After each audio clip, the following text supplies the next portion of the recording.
Baik Bapak Ibu, Bapak-bapak, para tamu undangan yang dirahmati Allah Subhanahu wa taala, kita mulai acara pada malam hari ini. Bismillahirrahmanirrahim. Assalamualaikum warahmatullahi wabarakatuh. Bismillahirrahmanirrahim. Alhamdulillahirabbil alamin. Wassalatu wassalamu ala asrafil anbiya'i wal mursalin wa ala alihi wa ashabihi rasulillahi ajma'in. Asyhadu an la ilaha illallah wa asyhadu anna Muhammadar Rasulullah. Allahumma salli ala Muhammad wa ala ali Muhammad.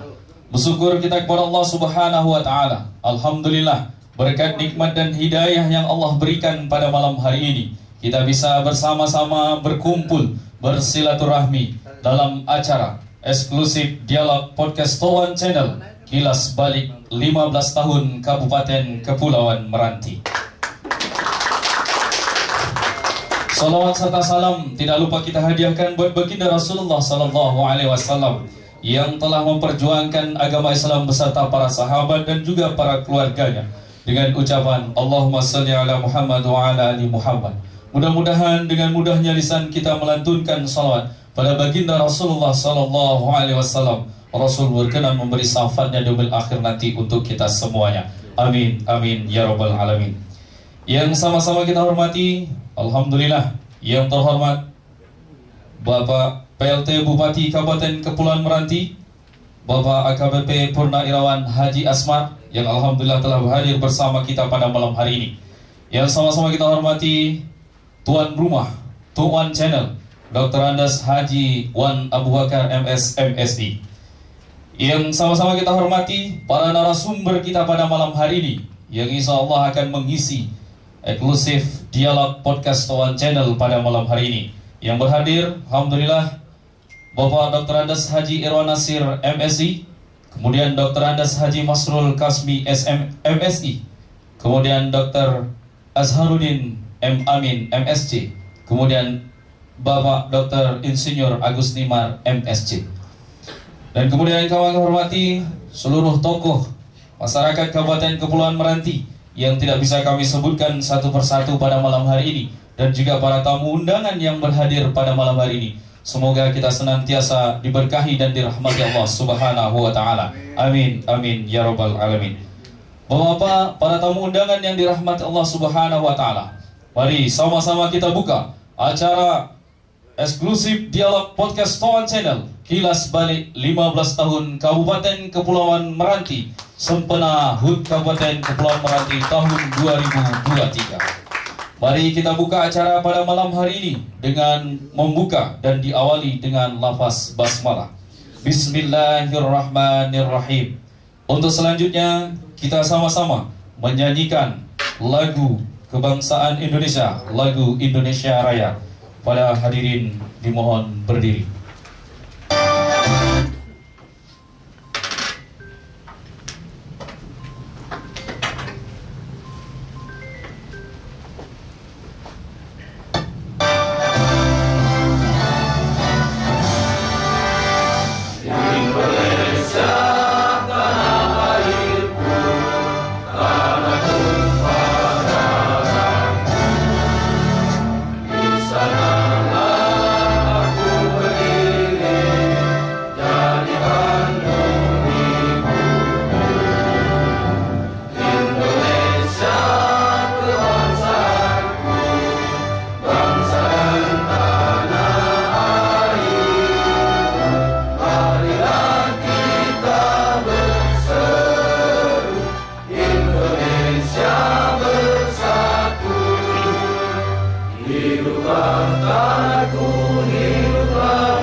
Hadirin dimohon duduk kembali.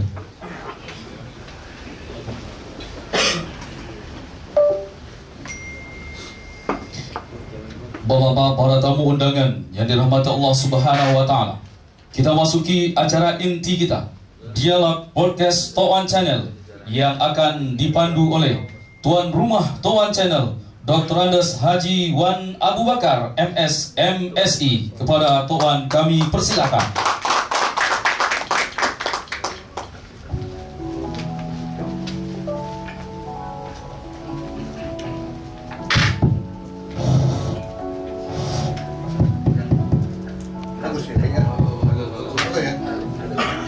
Assalamualaikum warahmatullahi wabarakatuh.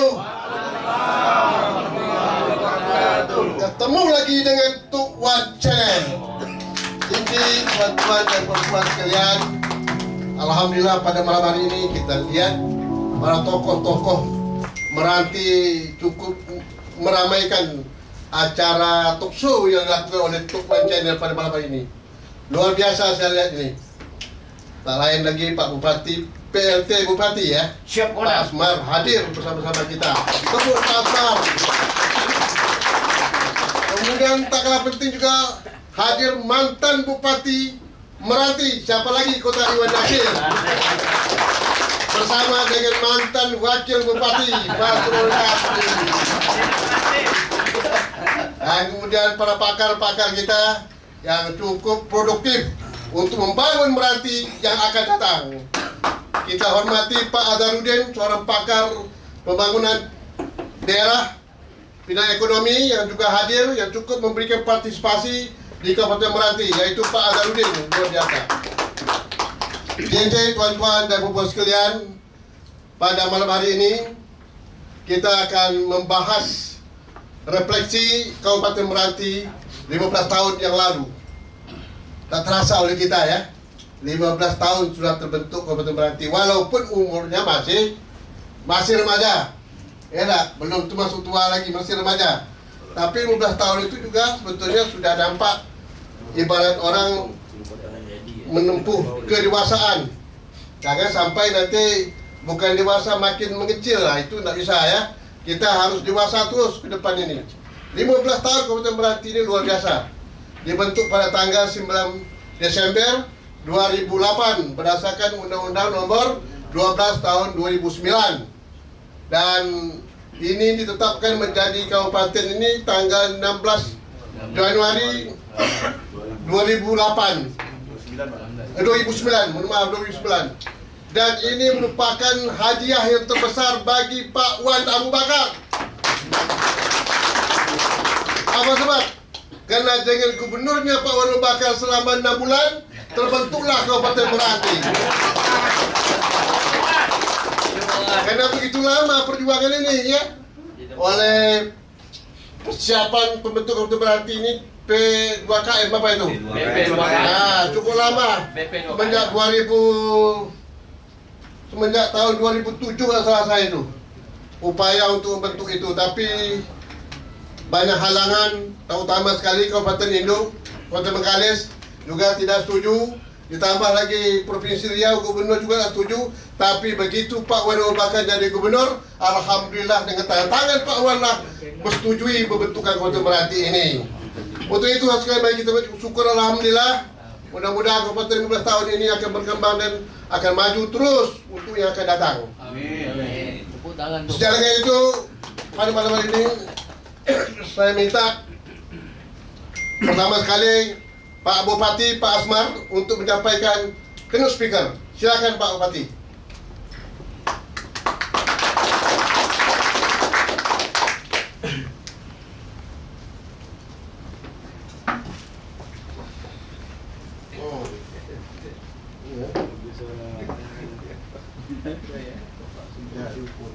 Bismillahirrahmanirrahim.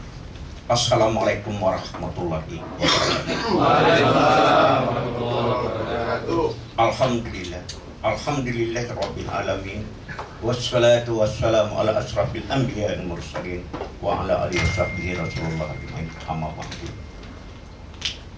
Yang sama-sama kita hormati orang tua kita, tuan rumah kita, Dr. Handus Haji Wan Abu Bakar MS, MSI, yang sama-sama kita hormati, mantan Bupati Kepulauan Meranti yang hadir pada malam hari ini, dan juga ada mantan Wakil Bupati juga yang hadir pada malam hari ini. Yang saya hormati Bapak Dr.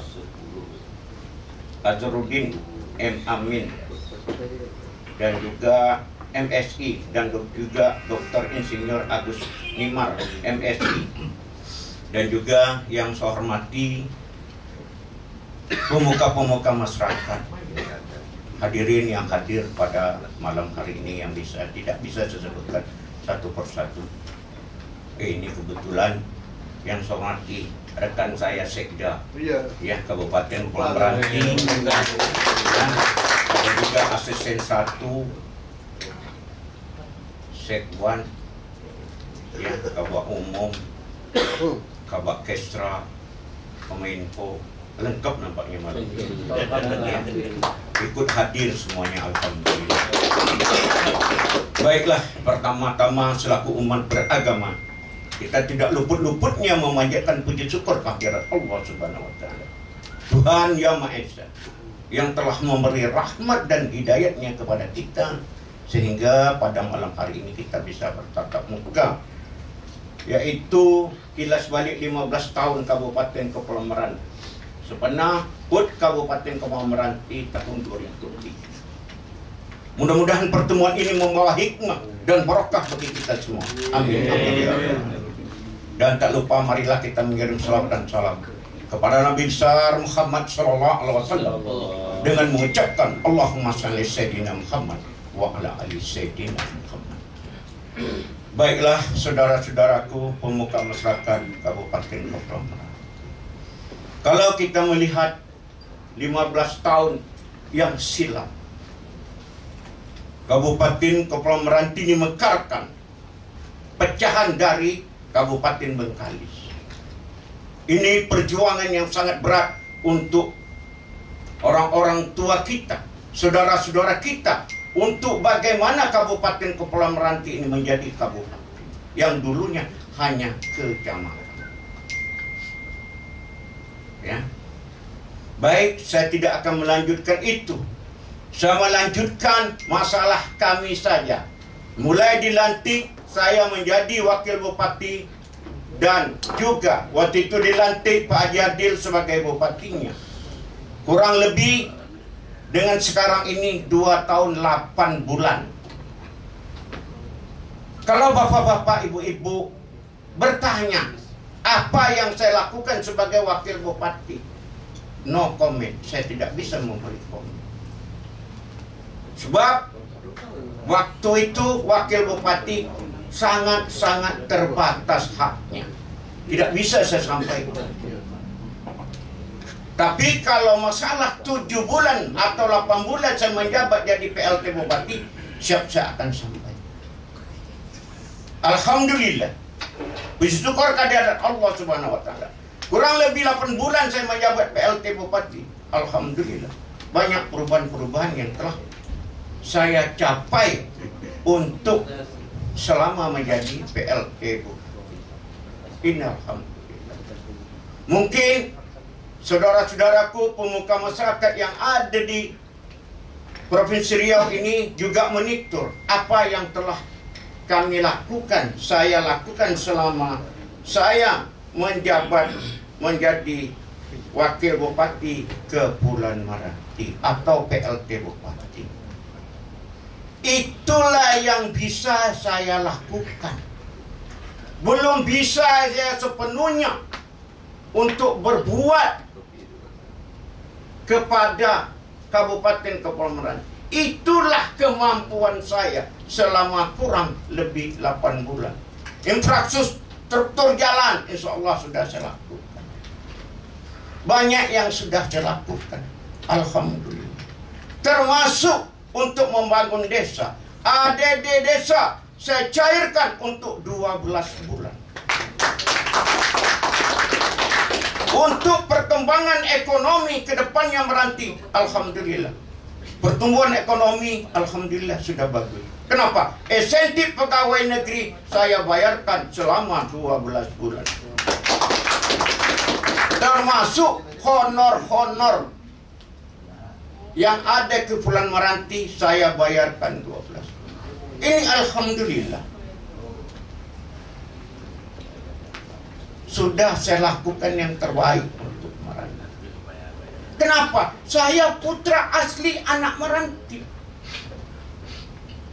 Saya akan coba membangun Meranti ke depannya lebih baik lagi. Selama kurang lebih lagi jabatan saya, insya Allah sampai tahun 2025 pelantikan. Ini insya Allah 2025. Karena kami cuti cuma 1 bulan, cuti kampanye, tidak mundurkan diri atau ada PD untuk menjabat sementara, tidak. 1 bulan aja.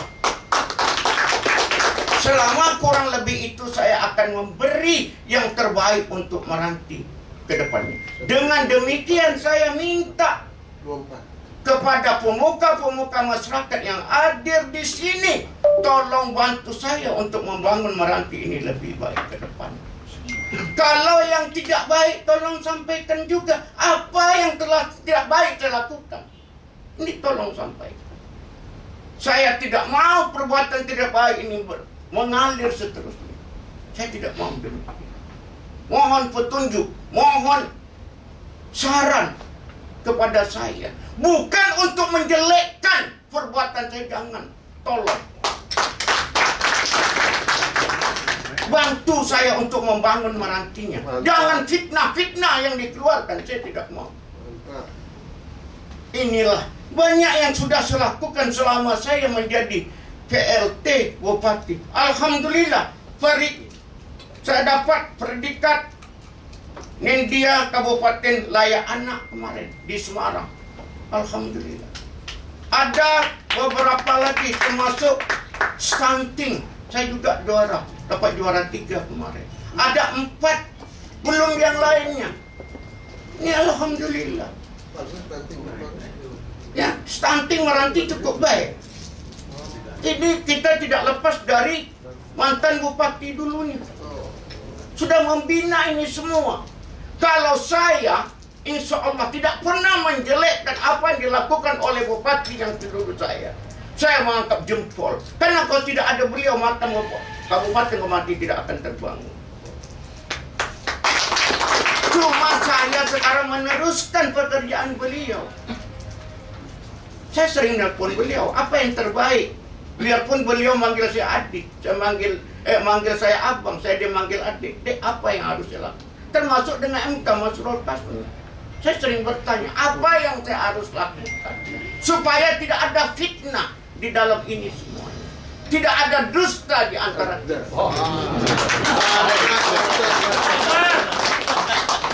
Ini saya lakukan. Kita pinginnya membangun Meranti, bukan pinginnya menghancurkan Meranti.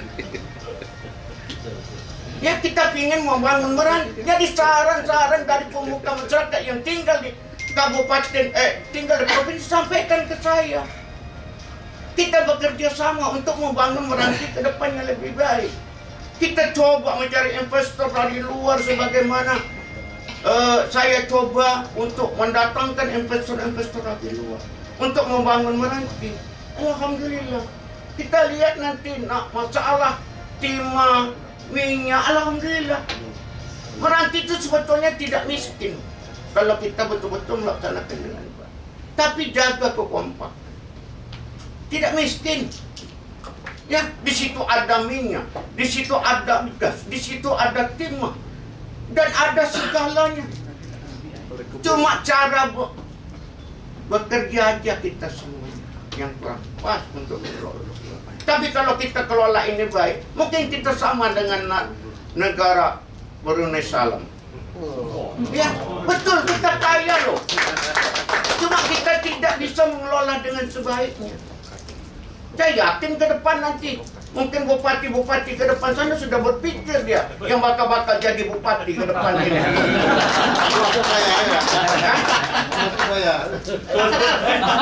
Kalau saya itu udah jelas. kalau dipilih masyarakat. Tapi semuanya sudah ditentukan Allah. Asmar, kau tahun 2025 jadi bupati, jadi bupati. Begitu juga yang lain yang mencalon, kalau sudah kehendak Allah pasti jadi, tidak akan bisa. Siapapun menghalangi tidak bisa.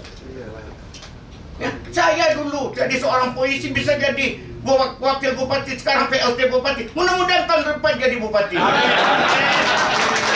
Ini semuanya kehendak Allah dan kehendak kita. Mbak, kita manusia ini pasti ada yang tidak suka. Itu sudah jadi sifat manusia. Tidak semuanya suka, pasti ada yang tidak suka. Itu sudah jadi sifat manusia. Ya, di zaman Nabi Rasulullah aja, Nabi Muhammad SAW banyak yang tak suka dengan dia. Ya. Jadi insya Allah selama kilas balik 15 tahun ini, mudah-mudahan saya juga izin, mohon maaf, baru menjabat kurang lebih 8 bulan. Ya. Sebelum itu jangan ditanya, no comment.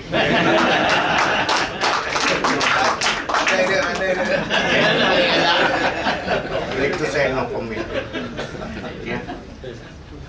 Selama 8 bulan ini saya menjabat, insya Allah saya akan beri yang terbaik. Ya, yang terbaik untuk Meranti ke depan. Ya, mungkin bapak-bapak bertanya, kalau saya mau buka, jujur saya buka. Selama saya jadi wakil bupati, menjadi PLT bupati, belum ada yang nampak. Mobil, semua mobil dinas. Kendaraan sepeda motor semuanya dinas di rumah saya yang parkir. Mantan-mantan Pak Irwan dulu. Betul, tidak ada saya rubah sedikit pun. Waktu zaman Adil ada 3 mobil Pajero Sport, itu dipakai Kapolres 1, Kejari 1, saya 1, itu di Jakarta sekarang. Ini saya jujur mengatakan, belum ada yang nampak. Ya, kalau saya mau jujur ngomong, dia cukup makan aja dia syukur alhamdulillah. Nih, dulu jadi wakil makan dia susah loh. Ya, saya tidak menjelekkan loh. Itu Pak Sekda itu. Saya Pak Sekda. Saya sedang marah Pak Sekda, jangan sembarang ikut Pak Bupati itu. Saya Pak Sekda itu masih hidup kok. Makan je butang. Ini jujur saya mau ngomong. Rumah saya aja, rumah dinas itu bocor. Kalau hujan banjir. Nah. Ini saya cerita. Tapi saya tidak gitu. Saya ingin membangun Meranti. Ya, ingin bangun Meranti. Saya sabar menghadapi semua. Biarpun di dalam hati ini ngutuk. Jongkol. Ya, tapi saya sabar. Insya Allah ada keberhasilannya. Ya, tapi ada hikmahnya. Kalau orang bilang Pak Bambang tidak jelas, itu salah. Dia jelas. Kenapa dia jelas? Kalau dia tak jelas pasti ikut. Masuk ikut termasuk asisten 1, termasuk saya. Kalau kami tidak jelas pasti ikut. Kalau sesuai dengan perjanjian 60-40 kan, ikut masuk. Tapi inilah hikmahnya sebenarnya. Ini berkat doa, ya. Semuanya, ya, termasuk saudara-saudara saya, orang tua saya masih hidup waktu itu. Doakan, jadilah yang terbaik, berbuatlah yang baik, insya Allah. Ya, itu saya sabar menghadapi semua. Keluar rumah pun jarang, apalagi ikut kegiatan nggak pernah. Inilah yang saya lakukan. Ya, banyaklah perkembangan selama saya, insya Allah boleh dimonitor di sana. Terakhir saya mohon, sekiranya saya salah, selama kurang 8 bulan saya menjabat PLT Bupati, saya mohon dimaafkan. Inilah yang baru bisa saya lakukan. Apalagi saya meneruskan, ya, hal-hal yang sangat susah ngomongnya gimana. Ya, jadi alhamdulillah dengan keadaan itu saya bisa memperbaiki semua. Ini sudah alhamdulillah. Ya, kalau perlu Bapak ketahui, kita dipotong Bank Riau Kepri itu 1 bulan 3,4 miliar yang dipotong oleh pinjaman Bupati lama. Ini kalau saya mencuci sudah kurang APBD kita itu 3,4 miliar. Kejadian ini sampai 2024 Desember. 2024 Desember, bulan Januari 2024 sudah mulai dipotong menjadi 2,7 miliar. potongan kita sampai akhir Desember. Mungkin itu aja yang bisa saya sampaikan, kurang lebih saya mohon maaf. Mohon petunjuk, mohon saran buat saya. Insya Allah, mudah-mudahan jangan ada fitnah di antara kita. Itu aja saya minta. Amin. Ya, saya tidak mau ada fitnah di antara kita. Ini aja saya minta. Kalau misalnya sportif, datang ketemu saya. Apa yang kurang saya lakukan? Mungkin itu aja, kurang lebih saya mohon maaf. Saya sudahi. Wabillahi taufiq wal hidayah. Wassalamualaikum warahmatullahi wabarakatuh.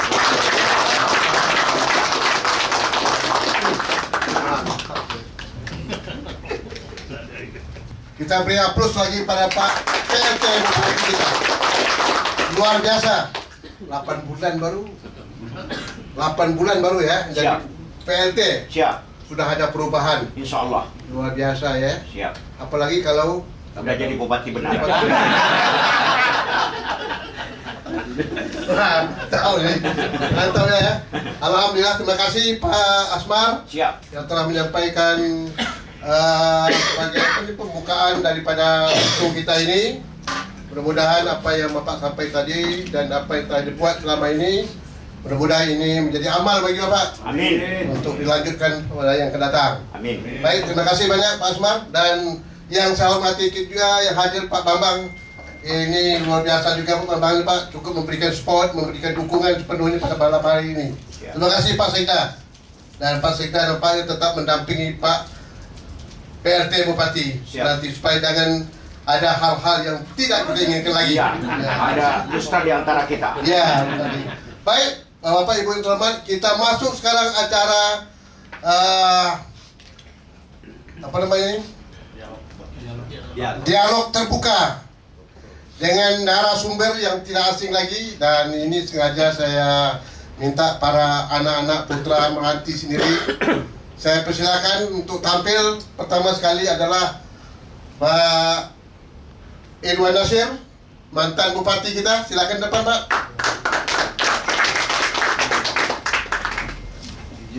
Siap, Komandan.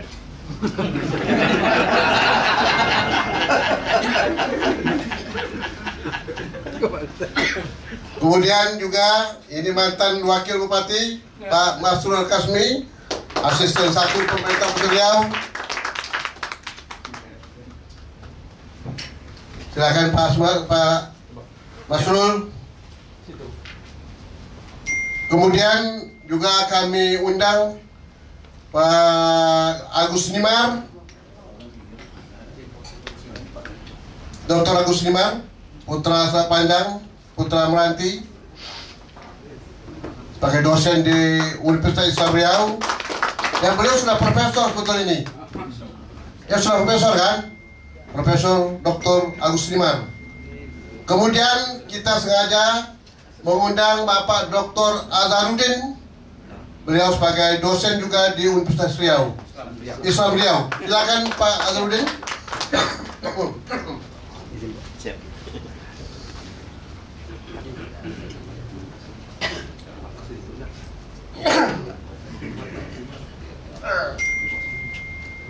Bapak, Ibu-ibu terhormat, saya harapkan kita sama-sama dapat mengikuti acara ini sampai selesai dan dapat menyimak apa-apa yang disampaikan oleh narasumber.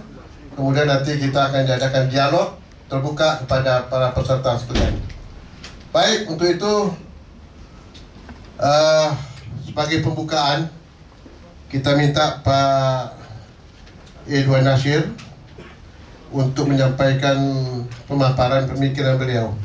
Pak Irwan Nasir, ini Kabupaten Meranti, ini kan sudah berumur 15 tahun. Ya Pak Irwan? Ya Pak. 15 tahun, dan 15 tahun ini kalau dilihat di umur manusia kan remaja ini. Sudah termasuk remaja ya. Nah, tentu dengan perubahan dari Kabupaten Bengkalis dulu di Mekar ke Kabupaten Meranti ini, tentu terjadi suatu perubahan cukup signifikan. Nah, kemudian begitu juga semenjak terpilihnya bupati pertama setelah pemekaran itu, yang mana kebetulan Pak Irwan Nasir juga sebagai bupati dan wakilnya adalah Pak. Kira-kira menurut pandangan Bapak, apa yang telah tercapai sekarang ini dan bagaimana ke depan kabupaten ini? Silakan Pak Irwan, Baik, terima kasih untuk wancana, tepuk tangan untuk hospital malam ini, luar biasa. Saya beri waktu hanya 10 menit, Pak. Siap, Pak. Baik, terima kasih. Bapak-bapak, ibu-ibu, hadirin yang saya hormati, saya mungkin tidak menyampaikan mukadimah dengan waktu. Yang perlu mungkin saya sampaikan pada malam hari ini bahwa usia Kabupaten Kepulauan Meranti ini secara de jure memang sudah 15 tahun, tetapi secara de facto baru mencapai 13 tahun lebih lah, 14 tahun lah lebih kurang. Karena kan kita menghitung ulang tahun Kabupaten Kepulauan Meranti ini tanggal 19 Desember itu berdasarkan momen ketuk palu persetujuan Komisi 2 DPR RI, sehingga hari itulah kita sepakati sebagai hari lahirnya Kabupaten Kepulauan Meranti. Kemudian Bapak Ibu sekalian, perlu juga mungkin saya sampaikan kepada kita semua, salam hormat saya kepada pejuang-pejuang yang hadir malam hari ini, bahwa tujuan utama kita memekarkan Meranti ini dari Bengkalis adalah untuk memberantas kemiskinan di Kabupaten Kepulauan Meranti. Kenapa demikian? Saya secara pribadi ikut mulai memperjuangkan pemekaran ini mulai tahun 2001 ketika saya masih kuliah di Yogyakarta, 2020 lah, sampai kemudian saya kembali ke Batam, sampai pindah ke Siak, sampai pindah ke Pekanbaru, Provinsi Riau, sampai pindah kembali ke Provinsi Kepulauan Riau. Pada saat itu saya ingin cerita pada tahun 2002, 2003 seperti itu, beberapa puluh tahun yang lalu. Pada saat itu tingkat kemiskinan di Kepulauan Meranti di 5 kecamatan ini itu berada di angka 50%. Jadi pada waktu itu, pada saat Meranti masih bergabung dengan Kabupaten Bengkalis, dengan APBD Bengkalis waktu itu hampir 7 triliun, itu tingkat kemiskinan di kecamatan-kecamatan di Kepulauan Meranti itu berada di angka 50%. Artinya lebih separuh dari penduduk di Meranti ini itu berada di bawah garis kemiskinan. Itulah sebetulnya yang memotivasi tokoh-tokoh masyarakat berjuang untuk membentuk kabupaten sendiri berpisah dari Kabupaten Bengkalis. Sebetulnya kalau mungkin pada saat sebelum pemekaran Bengkalis itu mungkin menerapkan strategi pembangunan yang tepat, saya pikir kita tidak perlu mekar itu. Karena sebetulnya membentuk daerah otonom itu bukan sesuatu yang menjadi keharusan juga. Yang penting bagi kita adalah bagaimana masyarakat Meranti itu sejahtera. Kita bisa bayangkan ya, sebelum tahun 2010 ke atas, pada saat itu APBD Bengkalis 7 triliun pada waktu itu. Pada saat itu harga barang-barang masih murah. Pada saat itu pembangunan, pengadaan barang dan jasa tidak seperti sekarang, bisa pakai PL waktu itu. Tendernya pun waktu itu suka-suka panitia. Jadi sebetulnya kalau saya jadi bupati di Bengkalis saat itu, saya pastikan pemekaran ini tidak pernah terjadi begitu. Waktu itu ya, karena apa? Karena kenapa kemiskinan terjadi di Meranti itu disebabkan oleh strategi pembangunan. Saya kebetulan waktu itu Kepala Bidang Perbendaharaan di Biro Keuangan kantor Gubernur ya Pak Wan ya, Wakil Gubernurnya Pak Wan. Dan saya waktu itu ditunjuk sebagai Ketua Tim Evaluasi Pengesahan APBD Kabupaten Kota se-Provinsi Riau.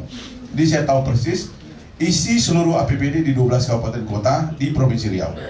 Pada saat itu, khusus Kabupaten Bengkalis, itu alokasi untuk belanja bantuan keuangan dan hibah itu rata-rata mencapai 800 miliar setiap tahun. Setiap tahun 800 miliar itu hanya dihabiskan untuk bansos, hibah, dan lain sebagainya. Jadi kita bisa bayangkan kalau dana ini dialokasikan untuk pembangunan, berapa besar pertumbuhan ekonomi yang bisa dicapai. Sementara alokasi untuk Kabupaten Kepulauan Meranti digabung 5 kecamatan itu yang kami hitung itu tidak lebih dari 200 miliar satu tahun. Jadi pada saat bergabung dengan Bengkalis itu alokasi pembangunan untuk 5 kecamatan itu berkisar rata-rata di 200 miliar. Bagaimana kita bisa tumbuh baik dan cepat gitu. Dan mungkin satu hal barangkali ya yang kami mungkin kritisi waktu itu, bahwa Bengkalis tidak mendorong membangun aksesibilitas. Karena kemiskinan yang terjadi di Meranti itu disebabkan oleh pertama sulitnya faktor-faktor produksi untuk dijalankan sebagaimana mestinya. Sehingga ini menyebabkan harga barang menjadi mahal. Kemudian mencari pekerjaan sangat sulit karena tidak adanya investasi yang masuk secara signifikan di Kabupaten Kepulauan Meranti. Inilah mungkin beberapa latar belakang sehingga perjuangan pembentukan kabupaten ini itu dikerjakan bersama-sama oleh mungkin waktu itu ada Bang Agus Nimar ya, Bang Teguh Heldi dan lain sebagainya. Saudara saya Jul Khairil juga ini sampai di berak darah bertahun-tahun di bawah gara-gara stres waktu ini. harus naik kapal terbang ke Jakarta. Lalu ketika saya jadi bupati, saya konsen dengan Pak Masrul waktu itu bagaimana menurunkan tingkat kemiskinan. Karena pada saat kami jadi bupati, itu angka kemiskinan ada di 43%. Artinya 43% penduduk Meranti berada di bawah garis kemiskinan. Kemudian secara de facto pada waktu itu kalau kita ke Selat Panjang, ke Teluk Belitung, itu premannya luar biasa banyak. Sehingga ini menjadi faktor yang menyebabkan orang takut untuk masuk ke Meranti. Kemudian yang kedua, akses jalan. Kalau dulu mungkin kita di Meranti, itu jalan di pulau-pulau bangun hanya lebarnya 1 meter, 2 meter, 3 meter sudah sangat bagus. Itu pun sangat terbatas. Kemudian yang ketiga, adanya kebijakan yang tidak pro bisnis. Kenapa saya katakan tidak pro bisnis? Karena pada waktu itu Kabupaten Bengkalis sudah menetapkan tata ruang Kabupaten Pulau Meranti ini sebagai daerah kawasan hutan. Sampai hari ini pun dari total seluruh kawasan di Meranti yang bisa dibangun hanya lebih kurang 17%. Itu adalah warisan dari penataan ruang masa lampau. Itu juga yang jadi penyebab sulitnya kita untuk mengundang investor di Kabupaten Pulau Meranti. Jangankan kita untuk mengundang investasi, pemerintah untuk membangun rumah sakit, membangun jalan, membangun pelabuhan, itu terkendala oleh tata ruang. Karena mengurus tata ruang ini bukanlah sesuatu yang mudah. Ini mungkin beberapa hal mendasar yang menyebabkan sulitnya membangun di Kabupaten Pulau Meranti. Lalu strategi kami dengan Pak Masrul waktu itu, bagaimana menekan angka kemiskinan ini, saya mungkin perlu menjaga, kalau dalam istilah ekonomi, mohon izin Pak Azharuddin, mungkin saya perlu menjaga velocity of money. Saya perlu menjaga perputaran uang di Kabupaten Pulau Meranti. Karena pada saat saya jadi bupati, saya berdiskusi dengan perbankan di Pulau Meranti bahwa uang berputar itu sangat sedikit. Sehingga ini juga membuat bisnis pun tidak berkembang di Kabupaten Pulau Meranti.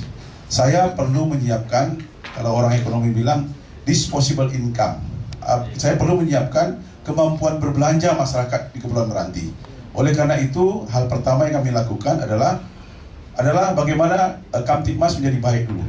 Caranya, preman kita kumpulkan, kita kasih pekerjaan ya, sehingga dia punya penghasilan dan dia tidak ngangguk lagi. Nah, itu supaya aman dulu, aman dan punya penghasilan. Lalu sebagian besar dia kan jadi satpol, jadi security, tapi masih ngangguk juga. Jadi udah masuk security, ada gaji setiap bulan, waktu itu 1.800.000, masih mabuk-mabuk juga, masih kelahi-kelahi juga. Apa yang kami lakukan Pak Wan? Saya sekolahkan mereka ke sekolah polisi negara. Waktu itu saya kontrak dengan Polda, saya sekolahkan mereka. Di Polda itu berapa gelombang, saya minta dikasih yang kalau cabai itu paling pedas lah itu. Nah, yang itunya tinggi sekali. Keluar itu premannya hilang semua gitu.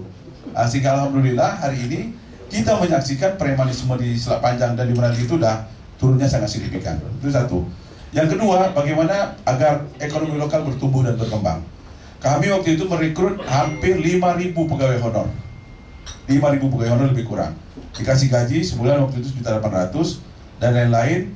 Kami menargetkan 1 bulan harus ada uang berputar 10 miliar di Meranti. Dan itu kita bayarkan lewat gaji pegawai honor, kemudian juga kita merekrut penyapu jalan, dan belanja rutin di setiap SKPD itu harus dibelanjakan secara tepat waktu. Ternyata itu efektif. Begitu 10 miliar setiap bulan kita gelontorkan untuk belanja rutin, ternyata itu people purchasing power terbangun di sana, daya beli masyarakat terbangun, sehingga akhirnya tumbuhlah usaha-usaha kecil. Kalau dulu mungkin kita melihat di Jalan Panglas itu sepanjang jalan itu ada orang jual-jual makanan, orang jual-jual itu efek dari velocity money yang terjaga. Kalau saya jaga sekitar 10 miliar setiap bulan, uang itu harus disebarkan di tengah-tengah masyarakat. Ternyata itu efektif. Kemudian faktor lain lagi adalah bagaimana membangun akses jalan. Nah, hari ini alhamdulillah zaman Pak Haji Adil juga masih tetap dilanjutkan. Saya terima kasih Pak Asman juga. Jadi pembangunan jalan antar desa, antar kecamatan, merangkai pulau, membangun negeri itu terus dilakukan. Dan yang kami lakukan yang paling efektif mungkin yang terasa saat ini adalah berkembangnya penyeberangan Kempang di Kepulauan Meranti. Kalau dulu waktu saya mau jadi bupati, itu kalau mau ke Banto, jam habis asar itu tak bisa lagi, pompong udah tak ada. Karena saya pompong 2 kali aja. Tapi sekarang terakhir saya jadi bupati, saya jam habis asar saya pergi ke Tanah Merah, sholat maghrib di situ. Habis sholat maghrib, Pak Kades sudah siapkan makanan Asia baru. Saya pun terkejut. Ini kapan belinya? Ini macam mana caranya? Sekarang Pak, setiap 10 menit Kempang ada Pak. Dari sini setengah jam sampai Selat Panjang sekarang Pak katanya. Nah, itu efek dari aksesibilitas yang kita buka seluas-luasnya. Kemudian yang selanjutnya adalah bagaimana mengundang investasi di Meranti. Mungkin pada saat kami jadi bupati bersama Pak Iswanto, terima kasih waktu itu dari PSMTI yang mendukung sekali. Begitu kita mudah perizinan ya, saya menjamin bahwa perizinan itu tidak bayar, tidak boleh lambat, tidak boleh dipersulit, sehingga waktu itu bank bisa masuk 3 bank waktu itu. Kemudian hotel-hotel banyak masuk.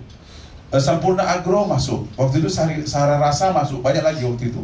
Kita kasih kemudahan. Alhamdulillah menyerap tenaga kerja dan ini mendorong terjadinya bisnis lokal di Meranti. Dan kita juga mengembangkan sagu dan sebagainya.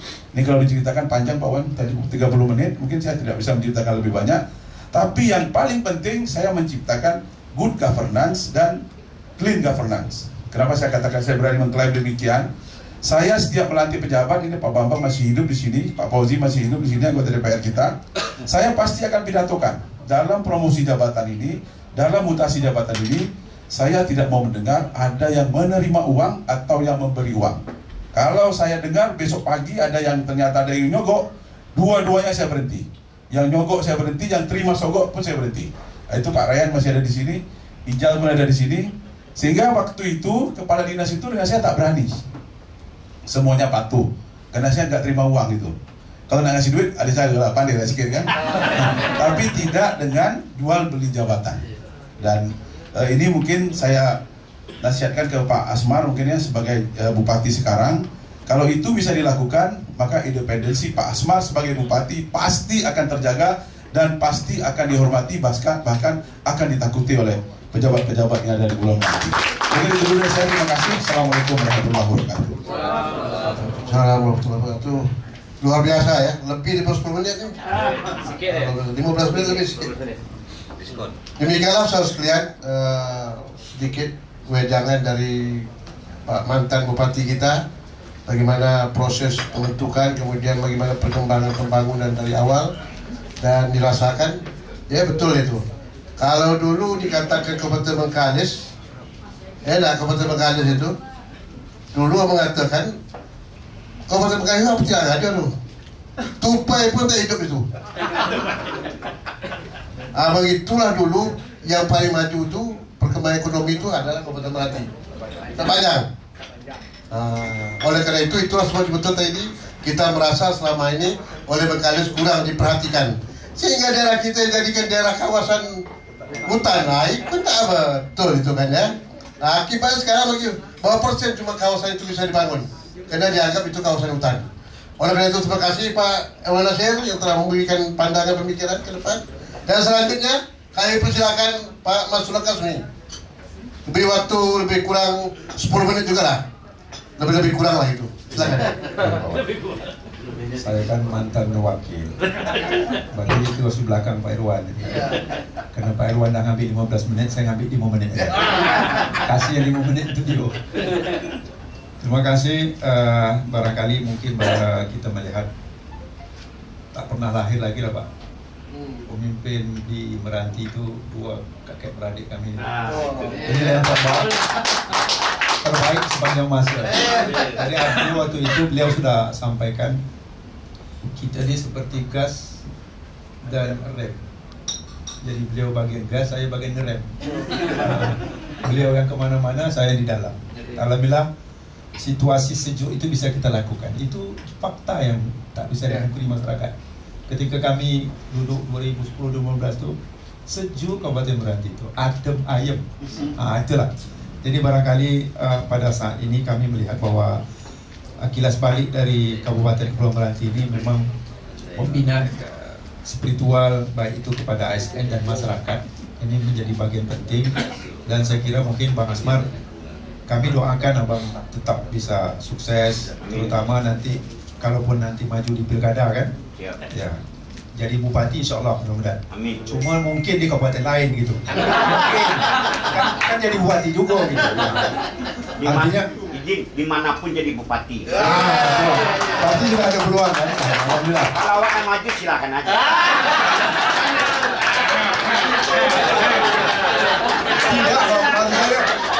Terpancing ya.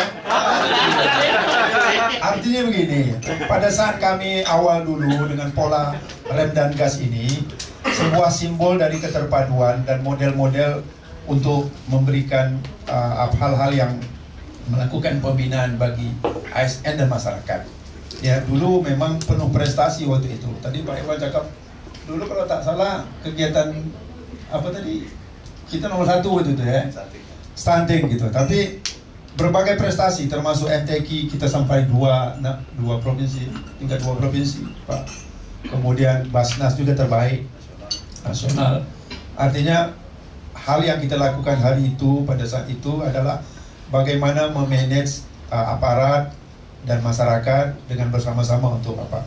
Karena bagaimanapun otonomi daerah ini adalah mengelola masyarakat, dan ini memang punya seni dan punya kemampuan, dan itu harus disadari bahwa memang kita harus melatih ASN kita juga, karena ini satu hal yang kami tengok hal yang kurang bagus pada saat nanti setelah itu adalah terlalu mudahnya berganti-ganti dan mutasi.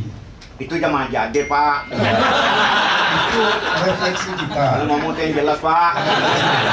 Refleksi kita selama ini apa yang misalnya ada anggaran pusat. Tenang. Ya, waktu Bapak bercakap tadi saya tak kenal.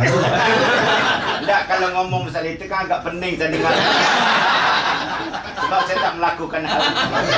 Nah, ini termasuk yang dulu. Oke. Ya, dengan berganti-ganti seperti itu.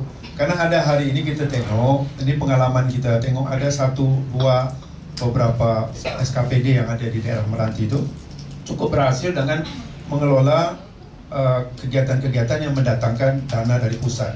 Ternyata saya selidiki pegawai-pegawai yang punya inisiatif, punya kemampuan itu, dia sudah telaten mengurus itu. Nah, jadi ini mungkin ke depan kalau hal-hal itu dilakukan, kita akan buat semacam kontrak supaya dia tetap di situ dalam kegiatan itu untuk mengelola sampai tuntas. Nah, contoh itu mungkin itu menjadi contoh yang terbaik lah untuk kita. Saka kita melihat bahwa pembinaan ASN itu bukan bisa dengan mudah begitu.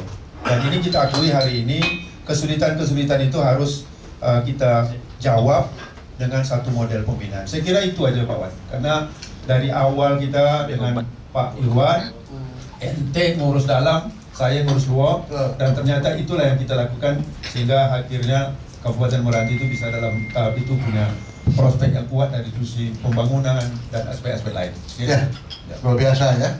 Jadi memang Pak Menteri tokoh administratif ya.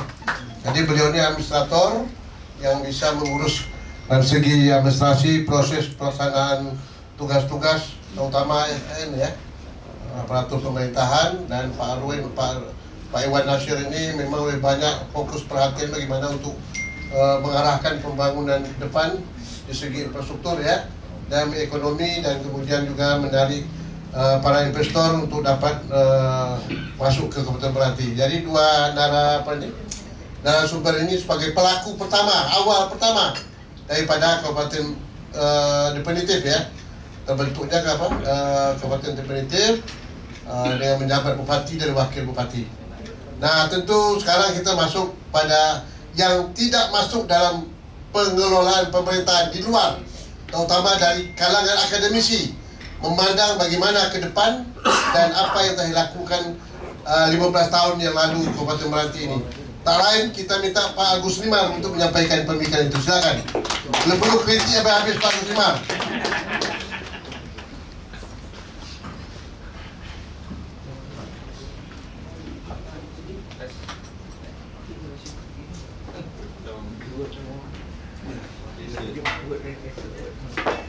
Terima kasih Pak Wan yang berikan laluan pada saya untuk cakap pada malam hari ini. Assalamualaikum warahmatullahi wabarakatuh. Ketua Bupati yang saya hormati, Pak Bupati Dimasing dan Pak Wakil Bupati Dimasing, dan saya insyaallah Bupati Masing Dakan. Ajar terus. Jadi intinya adalah sekali berikanlah laluan untuk jadi bupati dari para akademisi. Sesuai. Bapak Ibu yang saya hormati, yang ingin saya sampaikan adalah apa yang disampaikan Pak Irwan tadi, saya ingin menambahkan ada sebuah pembelajaran dari bagaimana proses pembongkaran Kabupaten Meranti ini dilakukan. Yang pertama, kalau kita lihat perjuangan itu 1997, kita tahu semua. Kemudian ada pertemuan 1963, kemudian dilanjutkan dengan pemekaran pertemuan di Selat Panjang di Gunung Wanita namanya pada 1999, waktu pertemuan yang ditaga atau dikomandoi oleh Pak Ahmad Bebas. Nah, saya lihat ada suatu hal yang mendorong mengapa masyarakat itu mahu membentuk Kabupaten Meranti. Yang jelas ada spirit yang dimiliki oleh tuan guru kita, dan ini harus kita wariskan ke generasi kita tentang spirit bagaimana kita membentuk sebuah Kabupaten Meranti untuk melakukan perubahan-perubahan. Intinya adalah perubahan. Nah, karena itulah slide ini saya sampaikan. Bapak-bapak mungkin bisa tengok. Aku sampaikan Pak Irwan tadi tentang kondisi kita waktu di Bengkalis, memang terasa betul bahawa kita melihat ada suatu kondisi di mana kesejahteraan itu jauh dari harapan. Dan itu kita ingin berubah. Kita ingin berubah dari banyak pengangguran, tapi setiap penduduk mempunyai pekerjaan. Kita harapkan. Ini bahasanya tinggi nih. Jadi kalau nak jadi bupati, camkan betul ini. Artinya tidak ada lagi pengangguran. Yang kedua, kita ingin berubah dari kemiskinan dan kebodohan. Dengan kata lain, kita harus mampu meningkatkan pendapatan tinggi melebihi kebutuhan. Yang namanya sejahtera itu, kebutuhan itu lebih tinggi, pendapatan harus lebih tinggi dari kebutuhan. Baru hebat. Tapi kalau kebutuhan kita masih di bawah pendapatan, itu berarti kita belum hebat. Yang ketiga, kurangnya mendapat pelayanan. Ini kita rasakan betul ketika kita berada di bawah Bengkalis. Karena itu salah satu tujuan perjuangan itu adalah bagaimana mendekatkan kendali. Jadi kalau kita tak jadi kabupaten, maka kita jauh dari melakukan pengendalian sendiri. Dan kita tidak biasa mengatur diri sendiri. Padahal kita punya potensi yang luar biasa. Disampaikan Pak Irwan tadi, kita hanya diberi 1 tahun itu Pak Irwan 200 miliar ya. Pada potensi kita luar biasa. Mengapa? Karena kita tidak menjadi pemegang kendali. Kalau kita ingin maju, maka kita haruslah menjadi pemegang kendali. Itu yang diperjuangkan oleh para pejuang yang ada waktu itu. Karena itu saya sekali lagi, kita perlu memberikan apresiasi kepada teman-teman kita yang juga berjuang hari ini ataupun sudah meninggal dunia. Saya banyak sini ada pejuang-pejuang kita, baik yang muda maupun yang tua. Kemudian kita lihat adalah bahawa yang kita rasakan adalah kita jauh dari ajaran agama. Ini salah satu faktor penyebab mengapa kita lihat kondisi generasi sekarang ini banyak terlibat pada narkoba. Jadi itu perlu kita atasi. Bapak Ibu yang hormati, suatu hal yang menyedihkan, saya sampaikan Pak Irwan, ini rumah tangga miskin itu pada tahun kita nak membentuk kabupaten itu 50,53. Jumlah desa tertinggal 80%. Suatu kondisi yang sangat memprihatinkan kita. Lalu kalau kita lihat lagi, jumlah yang tak punya ijazah waktu itu 41%, 78%. Data ini saya ambil dari proposal yang kita ajukan ketika kita membentuk Kabupaten Meranti. Kemudian yang dapat S1 untuk dapat jadi S1 kalau kita baca sini itu 0,7% waktu itu. Nah, itulah kondisi kita pada saat itu. Inilah yang mendorong masyarakat untuk membentuk Kabupaten Kepulauan Meranti itu. Dan terbentuk kabupaten ini karena tingginya spirit para masyarakat waktu itu. Walaupun tantangannya luar biasa. Coba kita lihat perjuangan yang dilakukan 57, meskipun itu gagal, diteruskan 63, diteruskan terus dan terus tidak pernah berhenti. Sampailah kita membentuk sebuah diberikan Allah izin untuk menjadi sebuah kabupaten. Ini spirit yang tinggi untuk melakukan perubahan. Bapak Ibu yang hormati, yang kita lihat sekarang adalah yang paling penting bahawa kita punya potensi yang cukup banyak. Tapi mengapa potensi yang kita miliki itu belum mengantarkan kita menjadi sebuah negeri yang sejahtera? sebuah pertanyaan yang perlu kita jawab bersama adalah apa yang harus kita lakukan agar kita mampu mengantar Kabupaten Kepulauan Meranti ini menjadi sebuah kepulauan yang sejahtera. Padahal kita memiliki potensi yang luar biasa. Saya melihat salah satu aspek yang paling penting di antara yang paling penting adalah bagaimana meningkatkan sumber daya manusia yang ada di Kabupaten Kepulauan Meranti. Kita merasakan sekarang banyak tokoh kita dulu, mulai dari gubernur kita dulu yang jadi gubernur, kemudian Pak Wan, sekarang belum ada kita jadi gubernur. Karena itu mari kita bercita-cita jangan mengejar bupati, tapi kejarlah jadi gubernur.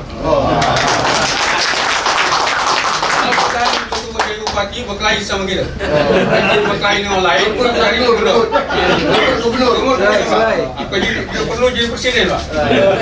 Jadi itu hanya bisa tercapai ketika anak-anak kita memiliki pendidikan yang banyak. Saya sangat tertarik, tadi bahasa Melayu, bahasa Indonesia. Boleh ya? Saya sangat tertarik dengan visi misi yang dibuat oleh adik-adik kita Udang, Pak. Itu menjadi sebuah bandar niaga yang luar biasa. Dan itu sesuai dengan alam kita dan sesuai dengan latar belakang budaya masyarakat kita. Pertanyaannya, mana perniaga kita? Pertanyaannya adalah berapa banyak generasi muda kita sudah menjadi entrepreneur? Kata Rasulullah, 9 orang sukses itu dari 10 itu adalah para peniaga. Jadi tujuan kita membentuk generasi muda atau membentuk sumber daya manusia itulah sumber daya yang bisa menjadi peniaga. Setelah panjang kita lihat dulu maju itu karena banyak orang berniaga. Kalau jumpa pastinya Kak Abecan. Sekarang yang tanya bukan Abecan, berapa anak. Dan ada kecenderungan sekarang bukan anak lagi tanya, berapa bini. Itu yang saya tengok.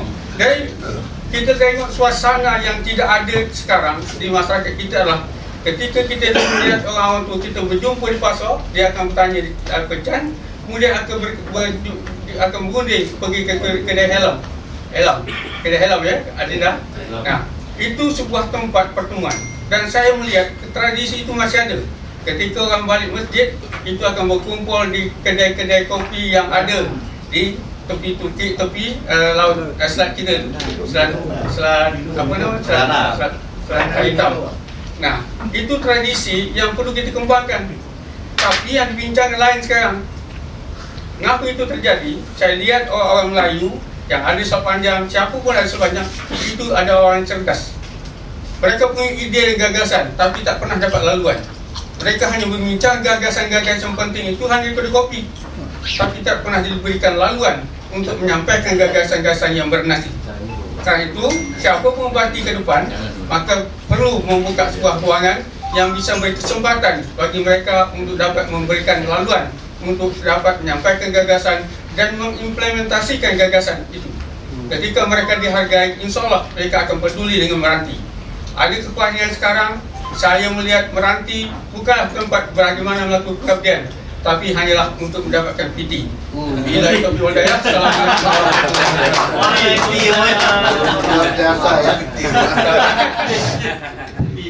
Jadi betul tu, ini kode kopi itu sebetulnya bukan hanya sekedar minum kopi, tapi disitulah tempat memberikan satu pemikiran gagasan. Jadi ke depan perlu ini diarahkan Pak ya. Jangan hanya sekedar minum kopi kemudian siapa yang lewat itu lain tidak Abecan. Nah Abecan ini dulu tuh betul-betul orang tu berusaha. Ya Abecan enak kalau ada can bagilah itu kan. Nah untuk yang akan datang ini istilah itu jangan dirubah. Ulu lah itu kan. Jadi kalau Pak Wan Abu Bakar pergi ke Sarajang, masuk ke masjid apa Al-Ulum ya. Nah, bila tiba Pak Wan, bau pun datang itu. Ulu lah. Jadi ini kita tidak produktif. Jadi yang akan datang itu bagaimana menciptakan anak-anak muda kita yang produktif, yang bisa berbuat dan bisa meningkatkan pendapatan dia dan juga membawa kesejahteraan bagi masyarakat. Baik Pak Gus Liman, luar biasa ini sebagai masukan juga untuk bupati yang akan datang. Kemudian kita minta para pengamat kita ini cukup memberikan warna ya, karena beliau ini masuk konsultan juga nih dalam perencanaan pembangunan Kabupaten Meranti. Silakan Pak Azharuddin Amin. Silakan Pak. Bismillahirrahmanirrahim. Assalamualaikum warahmatullahi wabarakatuh. Waalaikumsalam. Alhamdulillahilladzi nahmaduhu wa nasta'inuhu wa nastaghfiruh wa na'udzu billahi min syururi anfusina wa min sayyiati a'malina may yahdihillahu fala mudilla lahu wa may yudlil asyhadu an la ilaha illallah wa la syarika lahu wa asyhadu anna Muhammadan abduhu wa rasuluh la nabiyya ba'da.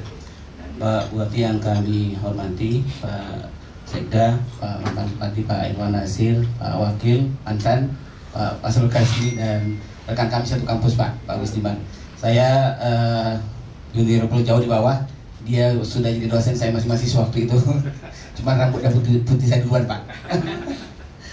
Alhamdulillah pada malam hari ini saya sedikit menyampaikan bahwa 15 tahun meranti saya coba menampilkan data Pak kinerja pembangunan Kabupaten Pulau Meranti semenjak berdiri dari data 2010, karena memang data Meranti ini baru dirilis startnya di 2010 sampai sekarang. Nah kemudian kalau kita lihat misalnya kinerja pembangunan secara umum memang hampir secara keseluruhan itu masih ada ketimpangan wilayah. Kalau selama ini kita melihat bahwa ketimpangan wilayah itu hanya diukur dari aspek Gini rasio. Kami dari provinsi sebenarnya membantu provinsi untuk melihat per wilayah Pak. Jadi seluruh indikator makro itu kira-kira di mana ketimpangan wilayahnya. Bisa dilihat, terus next. Saya bisa berdiri Pak Wan? Oke. Pertama dari penduduk dulu Pak. Nah kalau kita lihat misalnya dari aspek pendudukan, Meranti ini kan masih warna hijau lah, artinya punya peluang besar untuk masih bisa berkembang. Namun demikian kalau kita lihat data sensus penduduk misalnya 2010 ke 2020 itu tumbuh per tahunnya 1,71% Pak, pertambahan jumlah penduduk per tahunnya. Kemudian 3 tahun belakangan itu naik 1,82 per tahun. Artinya ada percepatan pertambahan jumlah penduduk di Kabupaten Meranti. Maka memang harus dicermati bahwa apakah pertambahan penduduk ini misalnya kita lihat sebagai bagian yang memberikan kontribusi terhadap pembangunan atau hanya menjadi penikmat. Mudah-mudahan bisa kedua-duanya, sekaligus menjadi pelaku pembangunan juga menjadi penikmat pembangunan yang kita harapkan. Nah kalau kita lihat misalnya share-nya juga terhadap Riau, dari jumlah penduduk Meranti dibandingkan dengan Riau awalnya 3,16%, kemudian terus mengalami peningkatan di 2023 itu sudah 3,23% Pak. Jadi terjadi peningkatan jumlah penduduk, artinya percepatan pertambahan jumlah penduduk Meranti itu melebihi percepatan pertambahan penduduk Provinsi Riau. Nah itu yang terjadi kondisinya. Oleh karena itu dalam hal ini memang harus kita perhatikan bahwa bagaimana Meranti ke depan itu menjadi salah satu wilayah yang mampu memberikan kontribusi terhadap ekonominya Provinsi Riau secara umum. Lanjut. Ya, aspek timbangan wilayah kami lihat dari aspek makronya Pak. Lanjut. Nah kalau kita lihat misalnya pertumbuhan ekonomi, ini warna merah, kuning, hijau ini warna otomatis Pak, disistemkan. Jadi akan kelihatan misalnya kira-kira Meranti posisi di mana. Di awal itu 8,2, 2010 itu 8,01, kemudian mengalami penurunan.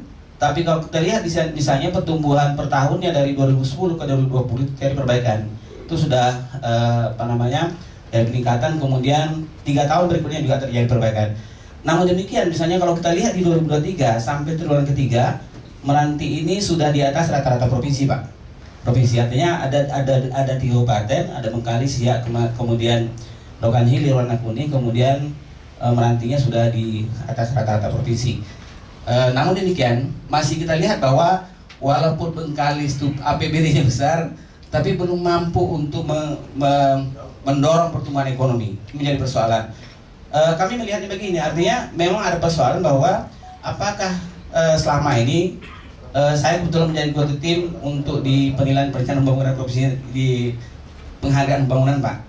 Ketua tim independen untuk penghargaan perencanaan pembangunan provinsi itu kita lihat memang rasio belanja modal Bengkali itu sangat rendah, sangat kecil. Oleh karena itu dia walaupun anggarannya besar itu tidak memicu pertumbuhan ekonomi. Karena lebih banyak konsumtifnya, dan konsumtifnya justru dibawa keluar. Banyaknya belanja di Pekanbaru, belanja di Melaka dan seterusnya itu yang terjadi. Nah itu yang tidak menariknya, besar pun uangnya itu tidak mendorong pertumbuhan ekonomi. Nah ini yang sebenarnya Meranti ke depan harus mengambil lawan pola itu Pak. Jadi bagaimana misalnya pendapatan yang ada di Meranti yang disampaikan Pak Irwan Nasir tadi sudah betul dari aspek teoritis. Artinya kalau kita bicara tentang strategi pengembangan wilayah, kemudian strategi pengembangan usaha itu adalah konsep piramida. Konsep piramida bagaimana membesarkan di bawah Pak. dari masyarakat kita besarkan supaya nanti yang ke atasnya juga menjadi bagian yang harus membantu itu. Nah ini kita lihat kondisi merantinya. Maka kalau kita lihat dari aspek ini, walaupun meranti dalam posisi wilayah yang paling kecil, tapi sudah memberikan kontribusi dalam pertumbuhan ekonomi di Provinsi Riau. Lanjut. Kemudian PDRB per kapita. Nah kalau kita lihat juga misalnya Meranti pada posisi 2023 itu 116 juta Pak per kapita per tahun. Kemudian untuk naik dia menjadi 149 rata-rata provinsi Riau tahun 2023, memang masih butuh waktu sekitar 5,4 tahun. Artinya kalau kita menghitung, kalau katakanlah Meranti mau pendapatan per kapitanya sekitar 149 juta, 150 juta, dia butuh waktu 5 tahun lebih kurang Pak.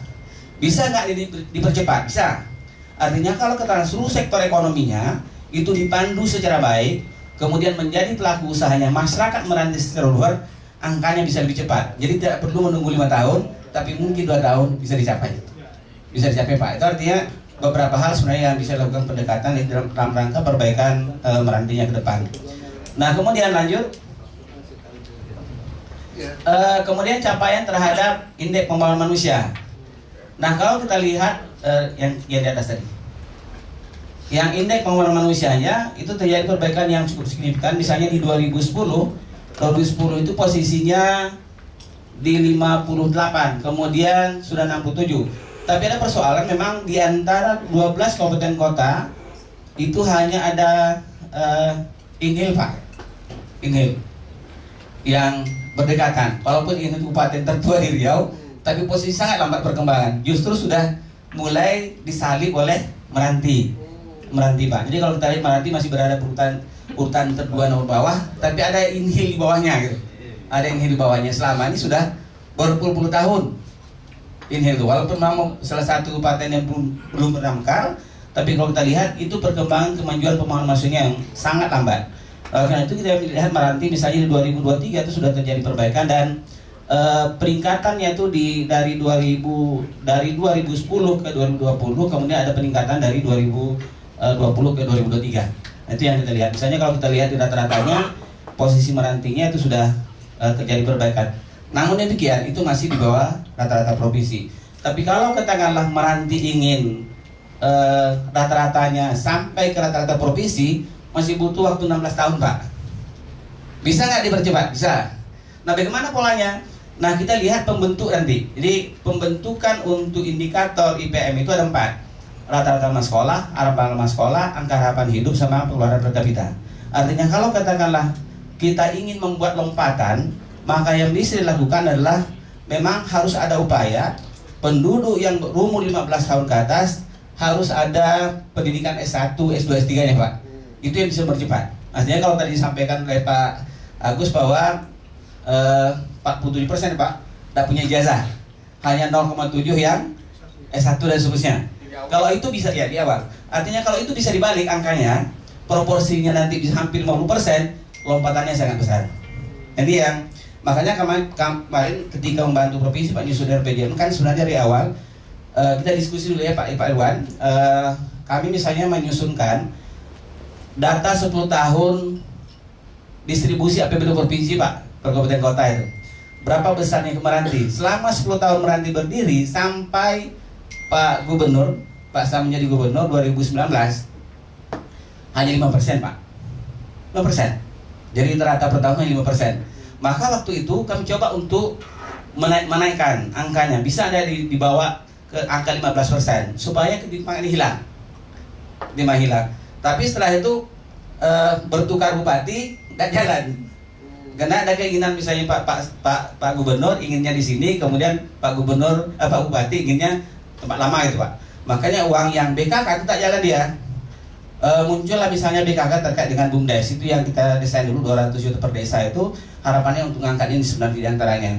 Kemudian karena kita lihat bahwa Meranti menjadi salah satu wilayah yang tingkat perekonomian masyarakat bawahnya masih rendah, maka adalah BUMDes 200 juta per desa itu.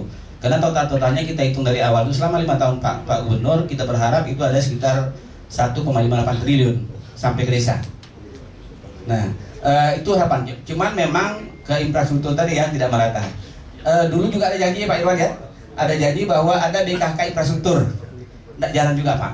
Kenapa tidak jalan? Karena beda pandangan. Nah, mudah-mudahan nanti Pak PLT Bupati itu bisa menagih lagi Pak. Bagaimana dengan perencanaan yang kemarin untuk ditagih lagi ke depannya? Karena kan ada kecenderungan misalnya sekarang itu sudah hilang peredaran. Mudah-mudahan nanti akan datang bisa perbaiki lagi. Ini kondisinya. Lanjut. Rata-rata mas sekolah itu memang masih awalnya merah, kemudian agak sedikit terjadi perbaikan, sudah warna oranye. Harapannya kan bisa menjadi kuning, bisa menjadi hijau Pak. Harapannya begitu. Artinya nilai warna kita harapkan bahwa yang Pekanbaru warna hijau karena memang tertinggi, kemudian yang masih ada Meranti awalnya merah itu sudah mendekati kuning, tapi Inhil tetap merah. Inhil tetap merah nih. Jadi ini yang menjadi pandangan kita bagaimana ke depan ketimpangan wilayah berdasarkan indikator makro yang ada perbaikan. Oleh karena itu misalnya nanti kalau yang menjadi gubernur Pak yang akan datang, ini harus paham betul tentang ketimpangan wilayah dari aspek indikator makroekonomi kemudian kesejahteraan sosial. Ini harus kita perbaiki sama-sama. Saya melihatnya misalnya kalau untuk Meranti sekarang posisinya 7,99 rata-rata mas sekolahnya, untuk sama dengan provinsi dia masih butuh waktu 20 tahun kalau mau sama Pak. Kalau yang disampaikan kemarin misalnya Pak Anies, wilayah timur untuk sama dengan wilayah barat itu perlu sekitar 25 tahun. Tapi bisa nggak dipercepat? Bisa.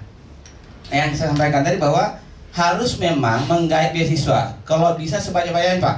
Ya misalnya kalau luar negeri ada Fulbright macam-macam, ya kalau ada di dalam negeri kan banyak di situ Pak. Memang itu harus diperjuangkan. Makanya kemarin ketika kita nyusun beasiswa Pemprov itu saya perjuangkan di Kementerian Dalam Negeri supaya ada sekitar 113 miliar setahun waktu itu. Jadi selama 5 tahun. Nah kemarin saya tanya dengan Biro Kesra kira-kira berapa dari Meranti. Nah mestinya kan terbagi tuh Pak. Jadi 113 miliar per tahun itu mestinya ada distribusi. Kita harapannya itu bahwa wilayah-wilayah yang paling rendah itu harus diberikan porsi yang lebih banyak ketimbang wilayah yang sudah SDM-nya baik, supaya nanti angka ini bisa diperbaiki. Tapi tak jalan juga Pak. Karena yang kontrolnya nggak ada. Padahal kita sudah desainkan sebaik mungkin supaya ini proporsi dibesarkan. Wilayah-wilayah yang kondisi merahnya. Lanjut, ya. Mungkin saya tidak bisa jelaskan satu persatu karena waktu mungkin, tapi paling tidak kita bisa lihat bahwa yang warna merah artinya Meranti masih yang di bawah. Dari 28 indikator Pak, 28 indikator, yang posisi Meranti hanya 2 di atas rata-rata provinsi Riau. Hanya 2 indikator. Nah, oleh karena itu memang ke depan menjadi tantangan berat bagi siapapun yang terpilih atau yang menjadi bupati, harus ada kebersamaan untuk melihat ini ketimpangan ini, tapi tidak dalam pemahaman misalnya bekerja sendiri. Bagaimana menggait provinsi? Saya setuju dengan Pak Agustin Imar tadi bahwa kalau bisa ke depan gubernurnya dari Meranti. Nah, kenapa? Supaya ini bisa diperbaiki lebih cepat Pak. Kalau kami tenaga ahli kan menyusun sedemikian rupa, tergantung yang eksekusi. Kalau yang eksekusinya bagus, jalannya dia Pak. Kalau tidak. Itu yang kami rencanakan, yang kami coba susunkan. Misalnya dulu saya tenaga ahlinya selama Pak Samsuar jadi bupati, kita masuk terus di 4 besar nasional di perencanaan sampai implementasi. Nah kemudian Dumai juga minta siapa yang bantu saya, akhirnya Dumai nanya, oh Pak Zar, saya bantu lagi Dumai, akhirnya masuk 3 besar nasional Pak. Kemudian kemarin Kuansing, kemudian Kampar sudah diusul, dan yang Meranti saya per 2 tahun. Mudah-mudahan nanti di tahun keempat, tahun kelimanya sudah bisa lebih baik. Ini yang kita gambarkan bahwa harus ada upaya yang lebih serius melihat ketimpangan wilayah berdasarkan indikator-indikator yang ada secara makro. Mungkin di skip saja terus lewat, bisa dibaca nanti. Yang ini tingkat kemiskinan disampaikan tadi awalnya adalah di 2010 42%, kemudian sudah turun menjadi 22%, tapi masih tertinggi Pak. Tapi kalau kita lihat dari sisi percepatan penurunan itu sangat baik, warnanya hijau percepatannya. Dari 2010 ke 2020 itu 4% lebih. Kemudian per tahun ya Pak? Ya, penurunan per tahun. Kemudian nanti dia di 2020 ke 2023 juga terjadi perbaikan. Tapi kalau katakanlah misalnya mau angka kemiskinannya dia pada posisi 7% atau 6%, masih butuh waktu 30 tahun Pak. Kalau tidak ada percepatan perbaikan. Bisa nggak dipercepat? Bisa. Gimana caranya? Karena mengukur kemiskinan berdasarkan pada garis kemiskinan, maka yang harus diupayakan adalah bagaimana pendapatan masyarakat Meranti harus di atas garis kemiskinan. Itu pola yang bisa dilakukan. Nah, bagaimana caranya? Pertama, mengembangkan sektor-sektor ekonomi memang yang punya nilai tambah yang tinggi, Pak. Jadi pelakunya kalau bisa pelakunya masyarakat lokal. Saya selalu mendorong memang artinya PMA boleh, tapi jangan porsinya besar. Tapi kalau bisa porsi justru PMDN-nya dari IKM justru masyarakat bawah ini yang dikasih kesempatan sebanyak mungkin karena merubah pola kehidupan dan sebagainya. Yang paling cepat menaikkan volume itu adalah masyarakat, Pak, ketimbang yang besar itu. Kalau besar perlu yang biaya besar untuk naikkannya. Tapi kalau yang kecil ini bisa investasi tahun misalnya 100 juta, tahun depan bisa 200 juta dan seterusnya. Dan itu kalau ada 1000 itu sudah sangat besar. Nah, inilah sebenarnya yang bisa memicu nanti percepatan terkait dengan angka perbaikan kemiskinan di Kabupaten Meranti. Tapi kalau tidak, masih seperti sekarang juga upaya kita misalnya Pak provinsi terutama ini butuh 30 tahun waktunya. Jadi saya sudah menghitungkan kalau katakanlah kondisi dipertahankan mulai dari cara pembangunannya, maka butuh waktu sekian puluh tahun, setiap indikator baru bisa diperbaiki. Itu kita bicara pada tahun 2023. Nah, kalau misalnya nanti di 2045 nanti Indonesia emas menjadi negara pendapatan per kapita yang tertinggi diantaranya, maka mungkin butuh ratusan tahun, Pak. Kita berupaya misalnya bagaimana mempercepat masing-masing indikator ini supaya ada upaya untuk meratakan pembangunan antar wilayah. Saya sengaja membuat garis yang warna merah adalah provinsi, kemudian yang hijaunya yang di bawah, kemudian yang kuningnya di atas. Artinya harus ada upaya menurunkan yang tinggi, kemiskinan tinggi ke bawah, kemudian nanti yang bawahnya juga bisa lebih baik. Ini bisa dibaca saja, tapi ada 18 halaman. Saya tadi nyusunnya dari pagi, Pak, sampai sore. Mudah-mudahan nanti bisa terbaca seluruhnya, bisa kita diskusikan. Tapi paling tidak bahwa kita lihat dari pembentuknya terus bawah saja. Yang tadi bicara ekonomi terus bawah. Yang terakhir saja. Terus bawah saja. Terus ke atas ya. Nah, yang ini atas lagi. Nah, yang ini jumlah kredit, Pak. Tadi Pak Irwan menyampaikan. Misalnya kalau kita lihat jumlah kredit beredar di Kabupaten Meranti tahun 2022 itu totalnya hanya tidak sampai 1 triliun, Pak, hanya 0,8, 400 miliar total kredit yang beredar. Yang IKM-nya berapa? Hanya 0,14. Artinya 17% yang beredar dari total kredit itu UMKM-nya. Nah, kita lihat misalnya ada yang kuansing itu 49%.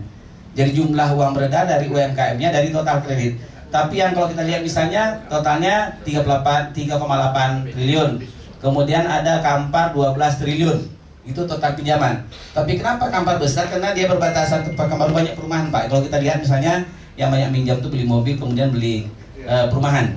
Makanya total pinjamannya itu 12,23 triliun. Tapi ada Rokan Hulu misalnya. Kalau kita cek terhadap total pinjam itu apa? Rata-rata buka kebun. Jadi ada 13,34 triliun. Nah, UMK-nya berapa? UMK-nya 26,82%. Nah, ini bisa menjadi acuan bahwa kalau katakanlah kita ingin masyarakat bawahnya ini dia tumbuh berkembang dan baik, kesejahteraan bisa perbaiki, maka nanti pelayanan masyarakat terhadap pengurus perizinan dan sebagainya itu harus dipermudah supaya nanti bisa mereka mendapatkan pinjaman untuk mengembangkan usaha. Ini makanya kalau kita lihat misalnya di polanya nanti di di RPJPN 2025-2045, saya kebetulan membantu di Bappenas sebagai reviewer terhadap rencana pembangunan. Kita lihat bahwa harus ada upaya untuk memberi lompatan terhadap perizinan. Maka ada, kalau kita lihat secara nasional itu ada 8 misi, Pak, 8 misi. Tapi misi yang ketiga adalah transformasi tata kelola. Terutama nanti yang terkait dengan indikator-indikator merah ini, kalau kita ingin menaikkan, artinya harus ada izin dipermudah, harus ada yang diperjuangkan dengan lain. Contoh misalnya gini, Pak, kemarin ketika kita diskusi dengan BRI Meranti, kami ada kendala, Pak Azhar katanya. Kendalanya adalah ketika kita ngasih kredit sebelumnya itu menggunakan agunan. agunan. Tapi ketika dia macet, nggak bisa ditagih Pak, agunan itu nggak bisa diskusi.